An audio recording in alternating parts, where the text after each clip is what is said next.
اس امت کا فتنہ مال ہے۔ دنیا کی محبت، مال کی محبت اس امت کی بربادی کا سبب اور ذریعہ ہے۔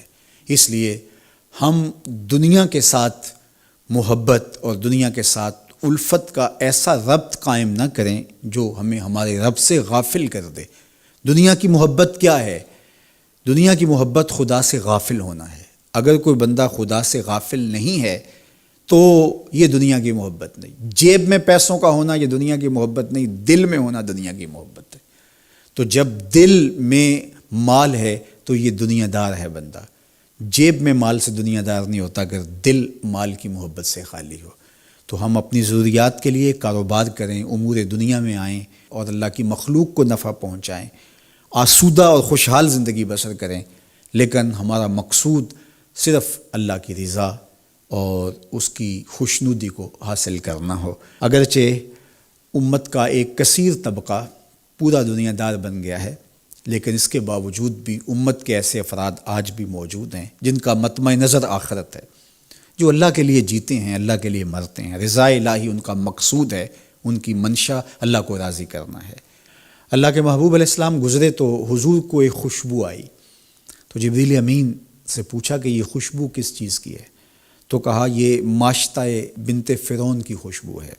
فرعون کی بیٹی کو ایک خاتون کنگھی کیا کرتی تھی، بناؤ سنگار کیا کرتی تھی۔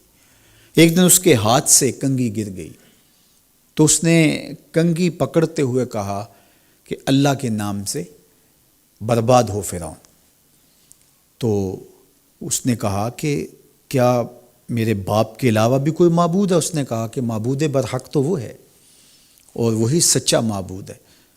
تو جب فرعون کو پتہ چلا تو اس نے اس کے پورے خاندان کو اذیتوں میں مبتلا کر دیا۔ 2 اولادیں تھیں اس کی اور ایک شوہر تھا، تو اس کو ایک کڑاہے کے اندر تیل ڈال کر کے اس نے اس کے بچے کو ڈالا، پھر دوسرے بچے کو ڈالا۔ یہ ایک ماں کے لیے کتنا سخت ہوتا ہے۔ ماں کا دل تھوڑا ڈولنے لگا تو بچے نے وہاں سے آواز دی کہ امی حق پر مستقیم رہنا، تو سچائی پر ہے، تو حق پر ہے۔ تو کہا کہ یہ اس ماشطہ کی خوشبو ہے جو مشکل حالات کے اندر بھی حق پر مستقیم رہی، حق پر ڈٹی رہی۔ صداقت پر، سچائی پر، حق پر مستقیم رہنا، مشکلات کے باوجود۔ مشکلات نہ آئیں تو آسان ہوتا ہے بات کرنا، جب مشکلات کی بھٹی میں ڈالا جائے تو پھر نکھر کے کوئی سامنے آتا ہے کہ وہ کچا تھا یا پکا تھا، پختہ تھا یا خام تھا۔ تو اللہ نے اس کی آزمائش کی تو وہ اتنی پختہ نکلی، اور اس کے بچوں سے اللہ نے اس کی مدد بھی فرمائی، اور اس کو آگ میں ڈال دیا گیا، اس کی ہڈیاں اور اس کا گوشت الگ الگ ہو گیا، لیکن اس کے باوجود اس نے اللہ کا مبارک نام نہیں چھوڑا۔ میرے حضور معراج پہ اس کی خوشبوئیں سونگھ رہے ہیں۔ تو جو صداقت کی راہوں کے مسافر ہوتے ہیں ان کی خوشبوئیں کبھی ماند نہیں پڑتی، اور ان کی مہک صدیوں گزرنے کے بعد بھی آتی ہے۔ اس لیے ہمارے آقا و مولا نے ہمیں یہ بات بتا کر کے ہمیں حق پر قائم رہنے کی تلقین فرمائی ہے اور سچائی پر قائم رہنے کا سبق دیا ہے۔ راستے سے گزرتے ہوئے ایک لکڑی کو دیکھا کہ ہر گزرنے والے کا لباس اس سے الجھتا ہے، تو حضور نے جبریل امین سے پوچھا کہ یہ کیا ماجرا ہے؟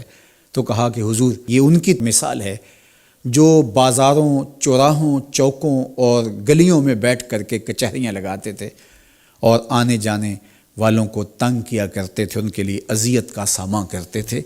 تو آج ان کو اس صورت کے اندر دکھایا جا رہا ہے۔ مخلوق خدا کے لیے راستے کو شادہ کیجئے، راستوں کو روک کر کے نہ بیٹھیے، اپنی گاڑی کھڑی کر کے خام خواہ لوگوں کے لیے اذیت کا سامنا نہ کیجئے۔ ہم دیکھتے ہیں کہ 15 فٹ کی تنگ سی گلی ہے اور ہم 10 مرلے کا 5 مرلے کا گھر بنایا ہے، اور ہر چیز ہم نے گھر کے اندر بنائی ہے، صرف 3 سیڑھیاں بنانے کی جگہ ہمارے گھر کے اندر نہیں ہے، موٹر لگانے کے لیے، نلکا لگانے کے لیے، پمپ لگانے کے لیے اندر جگہ نہیں ہے۔